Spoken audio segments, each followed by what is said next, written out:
Bonjour, aujourd'hui on va vous présenter la pièce Le médecin malgré lui de Molière. Molière, il est né en 1622, il est décédé en 1673. L'année d'écriture c'est 1666. Le genre c'est une comédie ou une farce. Puis le courant artistique de l'époque c'est le classicisme. Molière, de son nom de baptême, Jean-Baptiste Pauquelin. Il est né à Paris. Il est mort le 17 février 1673. Il est né d'une famille riche, fait que ça l'a classifié comme bourgeois. Puis il a toujours été passionné par le théâtre. Son origine, c'est parisien. Ses œuvres préférées, ses œuvres plus importantes qu'il a faites, c'est Don Juan et Le médecin volant. Le résumé de la pièce, c'est Scagnarelle qui bat sa femme, puis elle va vouloir se venger.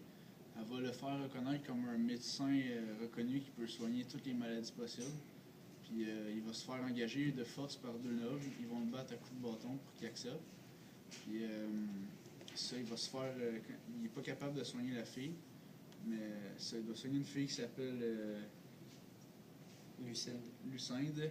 Elle est muette. Elle a perdu l'usage de sa langue, puis il doit la soigner, mais il n'est pas capable parce que c'est pas un médecin. Puis finalement, il va se faire proposer de marier Lucinde si il réussit à la soigner. Mais il sait qu'il n'est pas capable, fait que il va leur recommander de se sauver. Parce que Lucinde, elle a un amoureux, mais son père veut pas qu'elle l'épouse parce que c'est lui qui a choisi le médecin pour qu'il soit plus reconnu. Puis c'est là, finalement, il recommande de se sauver. Puis quand ils vont revenir, ils vont annoncer à son père qu'ils sont héritiers. Fait que ça, le père va leur pardonner, puis ça va bien finir. Les personnages principaux. Le personnage principal en tant que tel, c'est Sgagnarelle.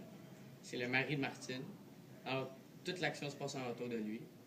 Il regrette d'avoir battu sa femme à cause de toute l'action qui s'est passée. Puis à cause de ça, il va devoir soigner une fille qu'il n'est pas capable de soigner. Martine, c'est la femme de Sgagnarelle. C'est elle qui a causé tout le malheur. Puis c'est ça. Lucinde, c'est le troisième personnage.